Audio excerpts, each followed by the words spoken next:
আসসালামু আলাইকুম রহমতুল্লাহ। আমরা এই গাড়ির গিয়ার বক্সের বিষয় নিয়ে আপনাদের সাথে কথা বলছিলাম। গিয়ার বক্স ওভারহোলিং এর এবং প্রবলেমের শুরু থেকে শুরু করে এদিকে আস, গরম অনেক, রৌদ্র, এদিকে আস। হ্যাঁ, এই রাখ, দাঁড়া। তো আসলে রৌদ্র অনেক, এই জন্য সাইডে চলে আসলাম। তো আমরা এই গাড়িটার মোটামুটি কমপ্লিট, এবং এই গাড়ি নিয়ে আমি আলহামদুলিল্লাহ, শুকর আলহামদুলিল্লাহ, আমি ঢাকার বাইরে আমার গ্রামের বাড়িতে আমি ট্যুর করে আসছি এই গাড়ি নিয়ে। প্লাস তারপরে হলো আপনার আর অন্যান্য আনুষঙ্গিক অনেক জায়গায় ঘোরা হয়েছে এই গাড়ি নিয়ে। আসলে এই গাড়িগুলো গিয়ার রিপেয়ারের পরে এগুলো গিয়ার বক্স অ্যাপ্রুভাল করার জন্য অনেকটা পরিমাণ চালানোর প্রয়োজন হয়, বিশেষ করে। আর খাস করে এই গাড়ি গিয়ারের ইস্যু থাকেই, এটা তো আমরা জানি। তো আলহামদুলিল্লাহ আমরা আপনাদেরকে দেখাই আসলে কতটুকু কি হইলো।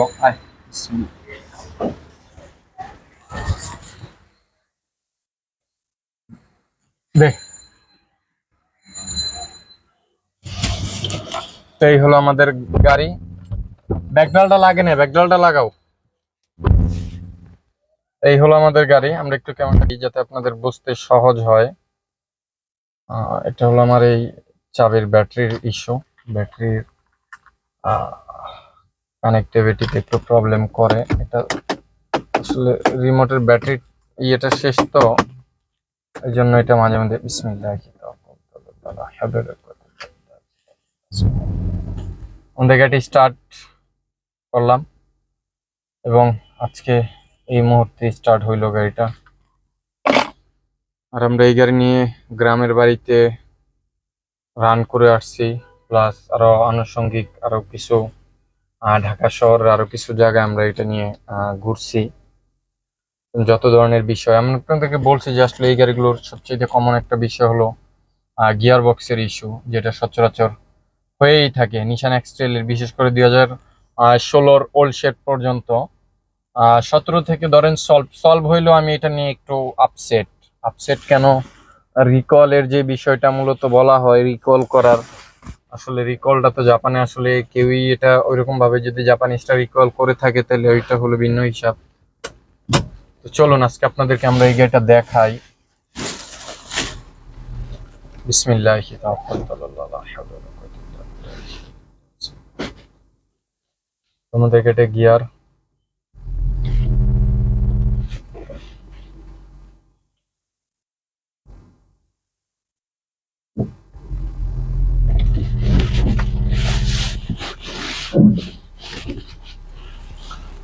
তো আজকে আমরা এই গাড়িটা ডেলিভার করে দিব।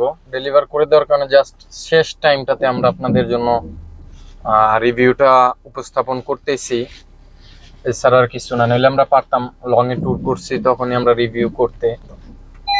ওইখানের ভিতরে ফ্যামিলি নিয়ে জার্নি করা ছিল। আলহামদুলিল্লাহ খুবই ভালো লাগছে, এবং আল্লাহ সুবহানাহু ওয়া তাআলার অশেষ রহমত এবং মেহেরবানিতে খুবই ভালোভাবে ট্যুর করতে পারছি। শুকর আলহামদুলিল্লাহ।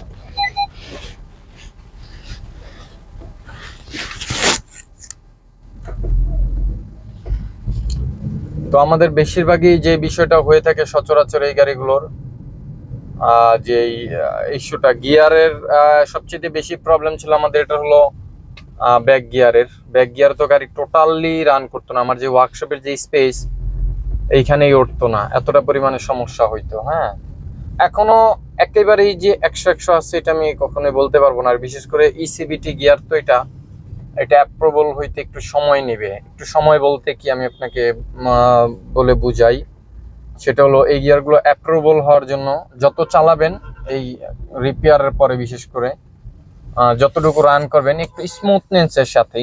স্মুথনেস বলতে কি, যেরকম স্লো অ্যাক্সিলারেশনে, রেডি অ্যাক্সিলারেশন না, খাড়া অ্যাক্সিলারেশন। কারণ এটা আমরা জানি যে চেন এবং যে হলো চেন বডি, তারপরে হলো আজকে রাস্তার এই অবস্থা লাগতেছে কেন, তো চেন বডি, আদার অন্যান্য যেই আনুষঙ্গিক যেই ইস্যুগুলো আছে গিয়ারের, তো এই জিনিসগুলো কাজ করার পরে জিনিসগুলো অ্যাকচুয়ালি আমরা জানি ইঞ্জিনের ক্ষেত্রে যদি আমরা ইঞ্জিন ওভারহোলিং করি, as usual same engine overhauling, gear overhauling একই বিষয়, ঠিক আছে?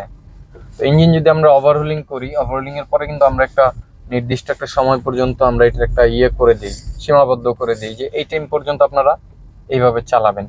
তো তার ভিতরে এটাও এই ওই ধরনেরই, মানে এই সেম সিস্টেমেই, যেটা হলো যে স্লো অ্যাক্সেলারেশনে গাড়ি চালানো, প্লাস হলো আপনার খুবই স্মুথনেসের সাথে গাড়িটা, মানে খুবই স্লো ইয়েতে গাড়িটা, অ্যাক্সেলারেশনে গাড়িটা চালানো। রেড অ্যাক্সেলারেশন দিয়ে চালানো যায়, কিন্তু ক্ষতি তো হবে হলো গাড়ির ওনারের, কারণ এটা আপনি এই যে দেখেন 40-50 কিলোমিটার এখানে এলাকার ভিতরেই রান করতেছি, 50 কিলোমিটার গাড়ি উঠেই ফেললাম গতি। তো আসলে উঠানোটা কোনো ইয়েই না, বিষয়ই না, কিন্তু এটার মেন যে বিষয়ের মেন যে ইয়েটা, সেটা হলো আমার যতটা পরিমাণে এটা যখন একদম সেট হয়ে যাবে, এটা যখন ক্ষয় হয়ে এটার হিসাব অনুযায়ী ও কমপ্লিট হয়ে যাবে, দেন তখন আমি যেভাবে মনে হচ্ছে ওইভাবে চালাইতে পারতেছি। আর এটার যে প্রবলেমটা ছিল আপনাদেরকে দেখাইছিলাম যে গাড়ি ভাগে না, প্লাস হলো স্লো মোশনে গাড়ি বন্ধ হয়ে যাওয়া। ঠিক আছে, গাড়ি স্লো মোশনে যখন একটা জামজটে আসেন আপনি 2-3 বার ইভি ইঞ্জিন আপ ডাউন করে গাড়িটা বন্ধ হয়ে যাওয়া, এটা ছিল হলো এটার মেন যেই ইস্যুটা সেটা। মাশাআল্লাহ ইভি কাজ করতেছে, ইভি ঠিক আছে, ইভিরও আমরা কোনো বিষয় না, ওইটা নিয়ে আমাদের মাথা ঘামানোরও কোনো বিষয় না। দেখেন 2000 আরপিএম এ গাড়ি 40-50-60 পর্যন্ত এই জায়গায় স্লো মোশনে গাড়ি রান করা গেছে, মানে ইয়ে করা গেছে, হ্যাঁ, স্পিড উঠানো গেছে। তো আসলে এই হলো এটার মেন বিষয়। আর হলো যে সমস্যাটা বললাম আপনাদেরকে, ব্যাগে টোটালি যেত না, মানে খুবই কম, 5000, 6000, 6500 পর্যন্ত আপনার আরপিএম উঠা যাইতো।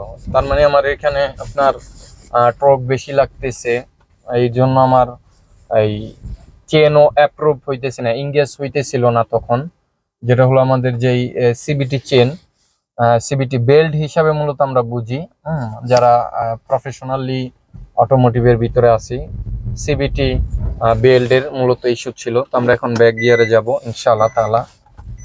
এই যে দেখেন গাড়ির রান, গাড়ি কতটা পরিমাণ রান, আমি গাড়িটা কেটে ইয়ে করলাম স্লোতে। আমি তো এখানে আসলে মানে খুবই সিম্পললি একটা স্পেসের ভিতরে আমি গাড়িটা রান করতেছি, এবং প্লাস হলো এই যে ইভিতে রান করতেছি, দেখেন স্পিড, অ্যাক্সেলারেশন ছেড়ে দিছি কিন্তু গাড়ি ইঞ্জিনে চলে আসছে। তো এই হলো বিষয়। তো ইনশাআল্লাহ তাহলে আমি এটার বেশি লং রিভিউ করব না, কারণ আসলে এই বগর বগর এগুলো আর কিছু না। আর যাই হোক, অনেকের কাজে লাগে, অনেকের কাছে বিরক্ত মনে হয়। আর তো চলুন দেখাই আপনাদেরকে 2500 আরপিএম এ 60 স্পিড।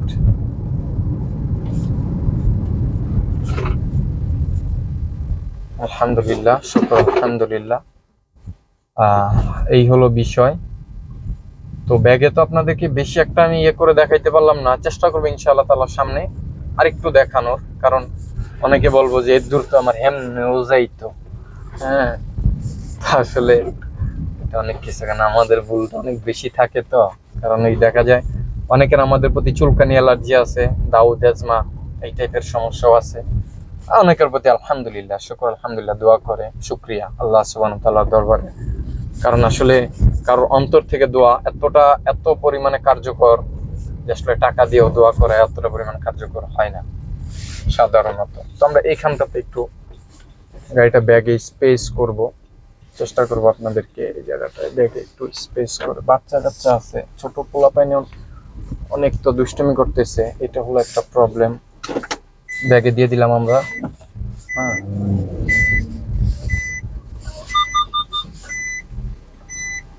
ব্যাগে দিয়ে দিলাম। ব্যাগের যে বিষয়টা,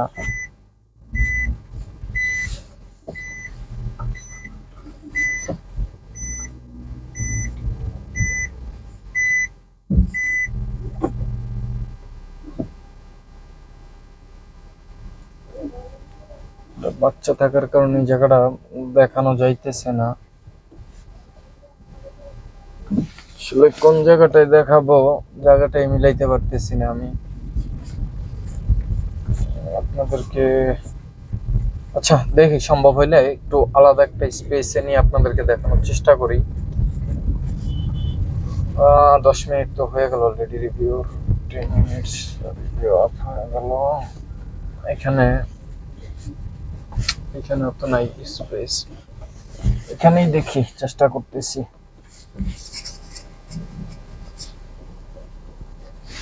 ইনশাআল্লাহ তাআলা।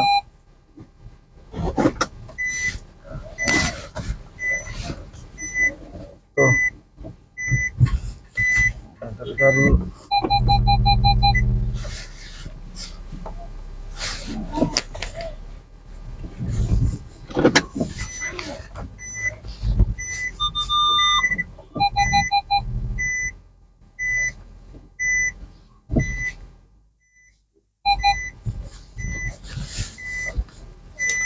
তো এইখানের ভিতরে এই ছিল হলো আপনার আসলে জায়গারও একটু স্পেসটা কম, আর বিশেষ করে আমাদের রিভাইজ গিয়ারের কোনো অত একটা প্রয়োজন পড়ে না। তো যাই হোক, আমি এখানে গাড়িটা ঢুকিয়েই ফেললাম। তো গিয়ার যদি আপনার ইনগেজ না হয়, একটা সিম্পলি বিষয় আপনাদেরকে ক্লিয়ার করি, সেটা হলো গিয়ার যদি ইনগেজ না হয় আরপিএম বেড়ে যাবে। ঠিক আছে, আপনারা এটা মনে রাখবেন। গিয়াররত অবস্থায় যদি কারোর গাড়ির গিয়াররত অবস্থায়, আমি আপনাদেরকে আরেকটু সিম্পলি কিছু প্রবলেম শেষ সময় একটু শেয়ার করি। ধরেন যে আমি গিয়ারে রাখছি গাড়ি ডিতে রাখার পরে অনেকের আরপিএম 1500 1800 এই টাইপের হয়ে থাকে। তখন মনে করবেন যে আপনার গিয়ার ইনগেজ হচ্ছে না, মানে গিয়ার যেই আমরা যেই সিবিটি বেল্টের কথা বলছি, ওই বেল্টের প্রেসার, লাইন প্রেসার মূলত এগুলো আমরা যারা টেকনিশিয়ান অফ হেড কিংবা অটোমোটিভে আছি তারা এটা সম্পর্কে বুঝবো। লাইন প্রেসার যদি লো হয়ে যায়, গিয়ার যদি আপনার এই বেল্টের প্রেসার যদি কম হয়, তখন আপনার গিয়ার ইংগেজ হবে না। ইংগেজ না হওয়াতে তখন আপনার আরপিএম বেড়ে যাবে। হ্যাঁ, গাড়ি ব্রেক ছাড়বেন, দেখবেন কি গাড়ি আপনাকে টাইনা নিয়ে যেতেছে। এটা কিন্তু একটা প্রবলেম। ক্লিয়ার করতেছি।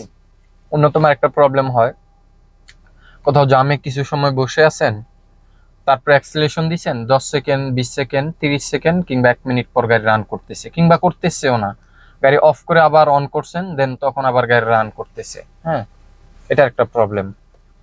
একটা হলো গাড়ি 40-50 টেনে আসছেন, আইসা কোথাও আচ্ছা এখানে বৈশা থেকে লাভ নাই। বৈশা থেকে কেন লাভ নাই?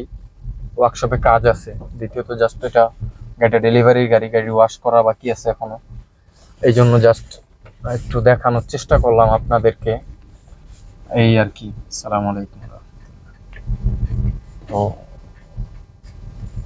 এই জন্য আর কি আপনাদেরকে বের হইলাম। তো যে বিষয়টা বলতেছিলাম, গাড়ি 40-50 স্পিডে কেউ টেনে আসছেন, টেনে আসার পরে আপনি যখন গাড়িটা কোথাও ব্রেক করছেন, ধরেন একটু হার্ডলি ব্রেক করছেন, ব্রেকটা করার পরে গাড়িটা ইভি তে কনভার্ট হলো, ইভি থেকে আবার ইঞ্জিনে কনভার্ট হয়ে গেল 5 সেকেন্ডের ব্যবধানে।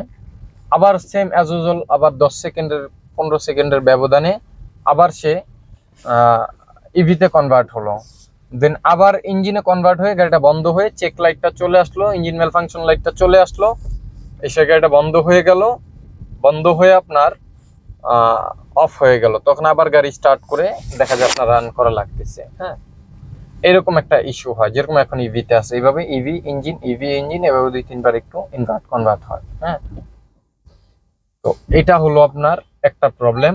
আরেকটা প্রবলেম, হ্যাঁ, আর আরেকটা প্রবলেম হলো আপনার অ্যাক্সিলারেশন দিচ্ছেন কিন্তু গাড়ি রান করতেছে না, কিংবা পর্যাপ্ত স্পিড গাড়ির উঠতেছে না। এটা হলো অন্যতম আরেকটা প্রবলেম। আর আরো একটা প্রবলেম, এটার আসলে গিয়ার রিলেটেড প্রবলেম বলে কখনো শেষ করা যায় না, সিমটম এত পরিমাণে হয়। আবার আরেকটা প্রবলেম এরকম আছে যে আপনি গিয়ার দিচ্ছেন, ধাম ধুম বাড়ি মারতেছে, হ্যাঁ, প্রচন্ড ধাক্কা মারতেছে, কিংবা আবার যখন রানিং এ 40-50-100 শিফট হইতেছে, শিফটিং এর সময় আপনার একটা ধাক্কা দিচ্ছে। হ্যাঁ, মানে ধাক্কাটা আপনি অনুভব করতে পারতেছেন যে কি পরিমাণে ধাক্কাটা আপনাকে দিতেছে। ঠিক আছে, এই জিনিসটা আপনি অনুভব করতে পারতেছিলেন এইরকম। তো এই ধরনের কিছু সিমটম হয়, আরো বিভিন্ন সিমটম আছে। হ্যাঁ, তো এই জিনিসগুলো আপনারা খেয়াল করবেন। ঠিক আছে, এই জিনিসগুলো খেয়াল করবেন। খেয়াল করলে ইনশাআল্লাহ তাআলা আশা করি যে সবকিছু ঠিক থাকবে এবং ইয়ে হবে। তো আমরা ওয়ার্কশপের দিকে চলে আসলাম। তো সকলে ভালো থাকবেন, সুস্থ থাকবেন, সকলের জন্য দোয়া রাখবেন। খাস করে আমার জন্য দোয়া করবেন, পরিবার পরিজনের জন্য দোয়া করবেন, এবং সকলের জন্য দোয়া করবেন। এই পর্যন্ত রিভিউটা রাখতেছি। আসসালামু আলাইকুম ওয়া রাহমাতুল্লাহ। আল্লাহ হাফেজ।